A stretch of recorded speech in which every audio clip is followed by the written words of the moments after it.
Shri B Reji, ഇവിടെ ഇടതുപക്ഷം തങ്ങളുടെ അവകാശവാദമായി പറയുന്നത് ഇത്തരം ആവശ്യങ്ങളെ പാടെ തിരസ്കരിച്ച ഒരു നിലപാടാണ് ഇടതുപക്ഷം സ്വീകരിച്ചിട്ടുള്ളത് എന്നുള്ളതാണ്.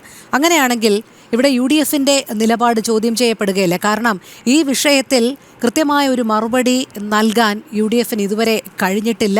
അതുമാത്രമല്ല, നമുക്കറിയാം കോൺഗ്രസ്സിന് വടക്കൻ കേരളത്തിൽ മുസ്ലിം ലീഗിൻ്റെ സഹായം ഇല്ലാതെ വിജയിക്കുക അസാധ്യമാണ്. അതുകൊണ്ട് തന്നെ എപ്പോഴും IUML ആവശ്യപ്പെടുന്ന കാര്യങ്ങളിൽ അനുഭാവപൂർണമായ ഒരു സമീപനം എടുത്തുകൊണ്ട് മാത്രം മുന്നോട്ട് പോകേണ്ടുന്ന ഒരു ഗതികേടിലേക്ക് വരുമ്പോൾ UDFിലെ കാര്യങ്ങൾ തീരുമാനിക്കുന്നത് മുസ്ലിം ലീഗാണ് എന്നുള്ള ആശയത്തിലേക്ക് കൂടി, അത് കൂടുതൽ ബലപ്പെടുന്ന തരത്തിലേക്ക് കൂടി വരുമ്പോൾ ഈ വിഷയത്തെ, മലപ്പുറം വിഷയത്തെ എങ്ങനെയായിരിക്കും ഇനി വരും ദിവസങ്ങളിൽ നോക്കിക്കാണുക? ആ വിഷയം ഉന്നയിച്ചു കഴിഞ്ഞാൽ അതിനെ കോൺഗ്രസ് എന്ത് മറുപടിയാകും നൽകുക? നോക്കൂ രോഹിണി, ഇതൊക്കെ എന്താണ് അപ്രസക്തമായ ചില നിഗമനങ്ങളാണ്. അതായത് UDFിനെ സംബന്ധിച്ച് UDF കൂട്ടായ തീരുമാനങ്ങളാണ് എടുക്കുന്നത്.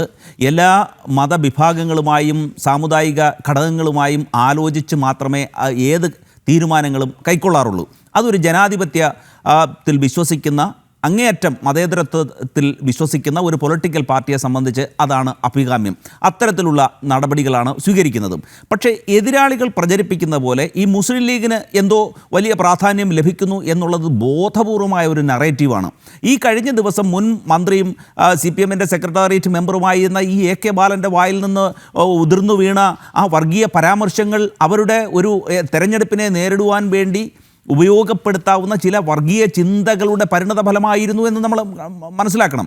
ഈ ചർച്ച തന്നെ, അതായത് ഈ മലപ്പുറത്തെ ഒരു വിഭജിച്ച് ഒരു ജില്ലയാക്കുന്നത് സംബന്ധിച്ചുള്ള ഒരു ചർച്ചയുടെ പ്രസക്തി തന്നെ ഇപ്പോഴില്ല.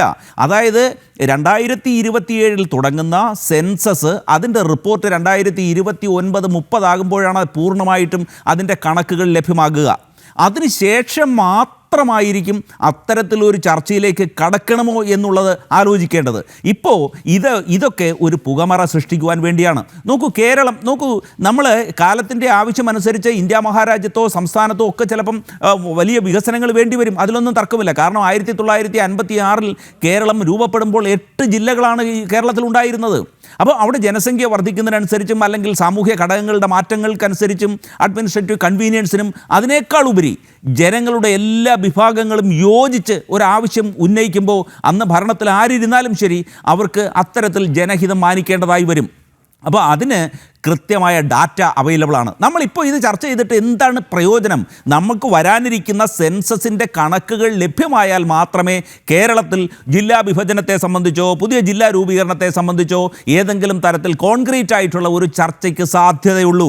അത് ഏതാണ്ട് കണക്കുകൾ പൂർണ്ണമായി പുറത്തു വരുന്നത് 2030 ആകും, 2029-30 കാലഘട്ടത്തിലാകും. അപ്പോൾ അത്രയ്ക്ക് വരുന്ന ആളുകളിൽ സംഭവിക്കേണ്ട അല്ലെങ്കിൽ സംഭവിക്കാവുന്ന ഒരു വിഷയത്തെ സംബന്ധിച്ച് നമ്മളിപ്പോൾ ആശയവിനിമയം നടത്തുകയോ അല്ലെങ്കിൽ ഏതെങ്കിലും ചർച്ചയ്ക്ക് ഒരു ഭാഗത്ത് നിന്നുകൊണ്ട് ചർച്ച നടത്തുകയോ ഒക്കെ ചെയ്യുന്നത് അർത്ഥശൂന്യമാണ് ശരിക്കും. പക്ഷേ അത്തരത്തിൽ അപ്രസക്തമാണ് എന്ന് പറയുമ്പോഴും കേരള യാത്ര മലപ്പുറത്തെത്തുമ്പോൾ അവിടെയുള്ള പ്രധാന ഒരു പ്രമേയമായി പറയുന്നതും പ്രസംഗവേദികൾ ഉൾപ്പെടെ പറയുന്നതും മലപ്പുറം ജില്ല വിഭജിക്കണം എന്നുള്ള ആവശ്യമാണല്ലോ. SDPI IUML ഒക്കെ എത്ര കാലങ്ങളായി ഇതിങ്ങനെ പറഞ്ഞുകൊണ്ടിരിക്കുകയാണ്. അപ്രസക്തമാണെങ്കിൽ അതിനെതിരെ കോൺഗ്രസും UDFും ഒക്കെ ഒറ്റ നിലപാട് സ്വീകരിക്കേണ്ടതല്ലേ?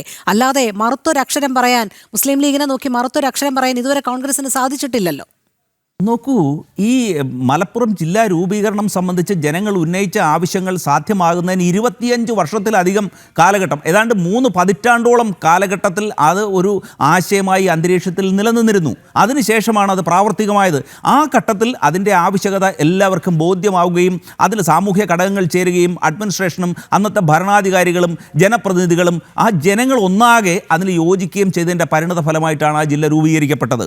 അപ്പോൾ ഇവിടെ ഈ ഒരു ഘട്ടത്തിൽ ഇത് സംബന്ധിച്ച് ഒരു ചർച്ച നടത്തേണ്ട ആവശ്യകത എന്താണ്? നോക്കൂ, ഏത് വിഭാഗത്തിനും, അതായത് ഇന്ത്യ മഹാരാജ്യത്തെ ആർക്കും, ഏത് ഗ്രൂപ്പിനും, ഏത് പൊളിറ്റിക്കൽ പാർട്ടിക്കും, ഏത് സമ്മർദ്ദ ഗ്രൂപ്പിനും അവരുടെ ആശയങ്ങൾ ഉന്നയിക്കാനുള്ള സാഹചര്യവും അതിനുള്ള അനുമതിയും നമ്മുടെ ജനാധിപത്യ രാജ്യത്ത് അനുവദനീയമാണ്.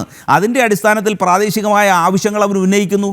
അതിനെ പൊളിറ്റിക്കൽ പാർട്ടികൾ ഏറ്റെടുത്ത് വലിയ ഒരു കോൺസെൻസസിൽ എത്തിക്കഴിയുമ്പോഴാണ് അത് അതിൻ്റെ ഒരു നടപടികളിലേക്ക് കടക്കുന്നത്. അപ്പോൾ ഇപ്പോഴത്തെ സാഹചര്യത്തിൽ അതിന് ഉള്ള ഒന്നും ഒരു തരത്തിലുള്ള നടപടികളും അക്കാര്യത്തിൽ ഇല്ല എന്ന് സുവ്യക്തമാണല്ലോ. ശരി. അപ്പോൾ ഇത് സംബന്ധിച്ചൊരു ചർച്ച അപ്രസക്തമാണെന്ന് ഞാൻ പറയാനുള്ള കാരണം അതാണ്.